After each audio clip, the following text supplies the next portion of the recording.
Hello दोस्तों, मैं बुलू रंजन स्वागत करता हूं मेरा यूट्यूब चैनल यांत्रिक बुलू पर। आज हम हाजिर है एक नया टॉपिक के साथ जिसका नाम है कैलिपर। इस वीडियो में हम डिस्कशन करेंगे कैलिपर क्या है और ये कितना प्रकार का है और उसका क्या यूजेस है और कौन सा मटेरियल में बनाया जाता है और उसका लीस्ट काउंट क्या है। तो देरी नहीं करते हुए चलो शुरू करते हैं आज का टॉपिक कैलिपर।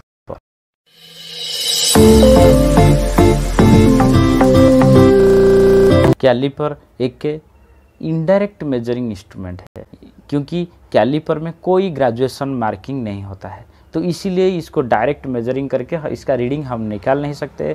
मेजर करने के बाद एक स्टील रूल मदद से डायमेंशन है उसको मेजर करते हैं, इसीलिए ये इसका जो मेजरमेंट ये fully depend upon steel rule, इसीलिए इसको इनडायरेक्ट मेजरिंग इंस्ट्रूमेंट बोला जाता है। सपोज एक बार का डायमीटर मापना है तो डायमीटर उसको जैसे फिगर में आप देख रहे होंगे, डायमीटर मापने के बाद हमको कैसे पता चलेगा, तो उसका जो डायमेंशन मेजर करने के बाद उसको लेके स्टील रूल में हम मापते हैं कि उसका डायमेंशन कितना है, तो इसीलिए इसको इनडायरेक्ट मेजरिंग इंस्ट्रूमेंट बोला जाता है। तो आप लोग का मन में एक डाउट आता होगा, जब वर्नियर कैलिपर और माइक्रोमीटर ये सब अवेलेबल है, क्यों हम वर्नियर कैलिपर के जगह कैलिपर का यूज करेंगे।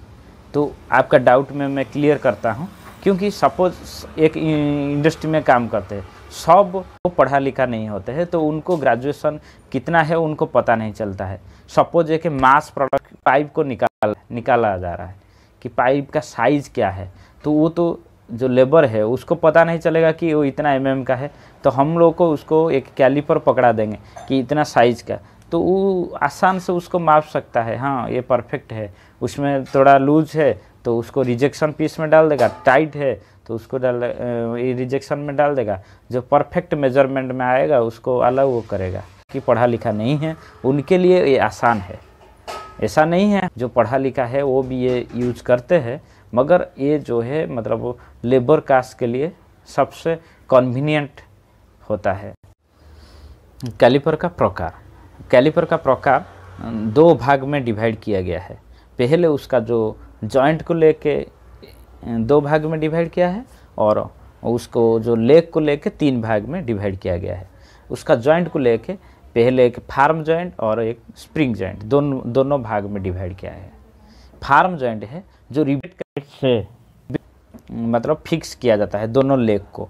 वो क्या होता है कि उस जैसे आप फिगर में देख पा रहे होंगे उसमें कोई स्प्रिंग का किसी का यूज नहीं होता है, वो थोड़ा टैपिंग करना पड़ता है। और एक हो गया स्प्रिंग जॉइंट, जो स्प्रिंग जॉइंट में आप जैसे फिगर में देख रहे हैं एक फ्लैट स्प्रिंग उसका पीछे दिया जाता है और एक एडजस्टिंग नॉट टाइट करते हैं तो उसको कॉन्ट्रैक्ट और खोलने से एक्सपांड होता है। और उसका लेग का शेप को लेके तीन भाग में डिवाइड किया गया है। एक हो गया आउटसाइड कैलिपर, इनसाइड कैलिपर और ऑड लेग कैलिपर। पहले डिस्कशन करेंगे आउटसाइड कैलिपर के बारे में। जैसे आप फिगर में देख पा रहे होंगे, आउटसाइड कैलिपर जो कैलिपर आउटसाइड मेजरमेंट लेने के लिए ये प्रयोग किया जाता है उसको आउटसाइड कैलिपर बोला जाता है। तो इसमें क्या किया जाता है ना, आउटसाइड मेजरमेंट जैसे डायमीटर और आउटसाइड थिकनेस मेजरमेंट करने के लिए इसका प्रयोग होता है। आउटसाइड कैलिपर फार्म जॉइंट या स्प्रिंग जॉइंट दोनों जॉइंट में अवेलेबल है।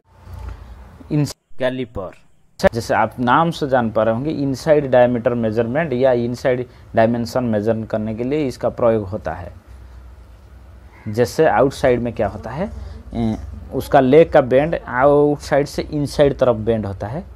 इनसाइड का क्या होता है, इनसाइड से आउटसाइड तरफ बेंड होता है। इसका सपोज एक पाइप है, पाइप का इनसाइड का डायमीटर मापना है तो ये जो इसको प्रयोग किया जाता है। जैसे आप फिगर में देख पा रहे होंगे, सपोज एक पाइप हो गया, पाइप का अंदर में इसको घुसा के खोल दिया है, मतलब ये दोनों स्प्रिंग लोडेड और फार्म जॉइंट दोनों में अवेलेबल है, दोनों जॉइंट में। तो उसको खोलते हैं और उसको कितना डायमीटर होता है उसको लेकर स्टील रूल में हम मापते हैं कि इतना डायमीटर का है। ऑड लेग कैलिपर का और दो नाम है, जेनी कैलिपर या हार्मोफ्लोराइड कैलिपर। ये कैलिपर में क्या होता है, इसका जैसे आप फिगर में देख पा रहे होंगे, इसको ऑड लेग क्यों बोला जाता है। जैसे ये आउटसाइड का हो गया, मतलब ऐसे बेंड हुआ है इनसाइड तरफ, इनसाइड का ऐसे बेंड हुआ है आउटसाइड तरफ, दोनों हो गए।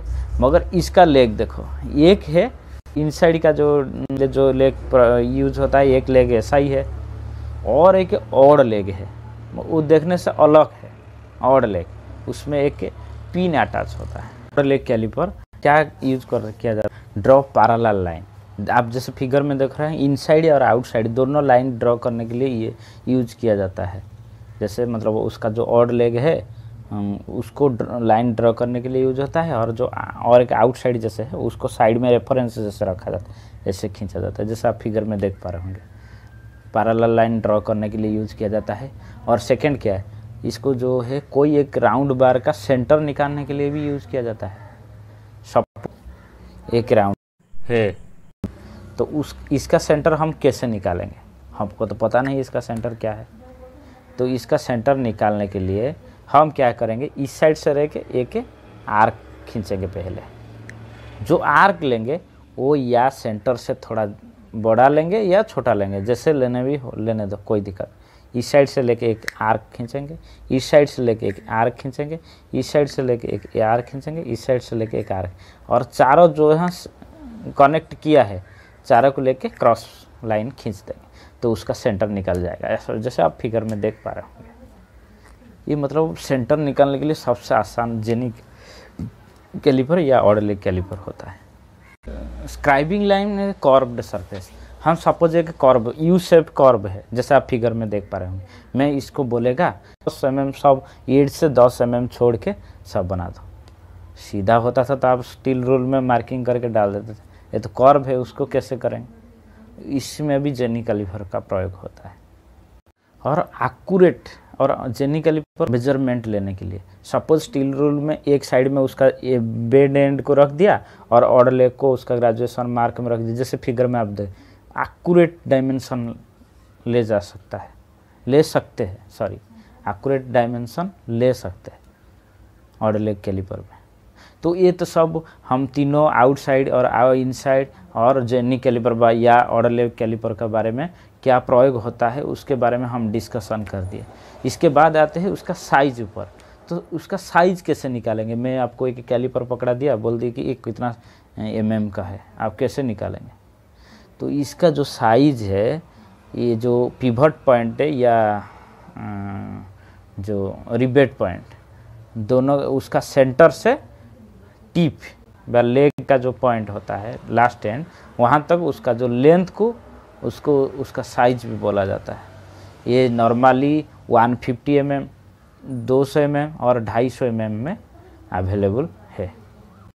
मटेरियल, इसका जो मटेरियल है माइल्ड स्टील में भी बनाया जाता है और हाई कार्बन स्टील में भी बनाया जाता है। मगर इसमें एक चीज़ ध्यान रखना है, उसका जो मटेरियल सपोज हम माइल्ड स्टील में बना दें तो बार बार हम जब मेजर करेंगे तो उसका तो जो पॉइंट है वो खिसक जाएगा। उसको हार्ड बनाना है हमको, तो उसको क्या होगा, जब माइल्ड स्टील में बनाएंगे उसका पॉइंट को केस हार्डनिंग किया जाता है, और जब हाई कार्बन स्टील में बनाया जाता है उसका पॉइंट को हार्डन टेम्पर किया जाता है।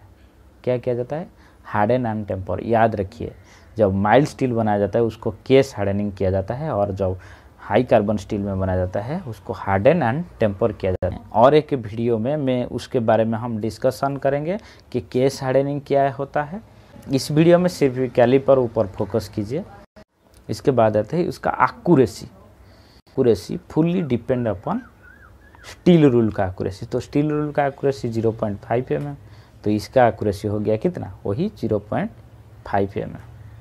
तो आज का टॉपिक आपको कैसे लगा कमेंट करके ज़रूर बताइए, और हमारा चैनल यांत्रिक बोलू को आप सब्सक्राइब नहीं किया तो ज़रूर सब्सक्राइब कीजिए। फिर मिलते हैं और एक नया वीडियो नया जोश के साथ। तब तक के लिए बाय बाय, टाटा, नमस्ते।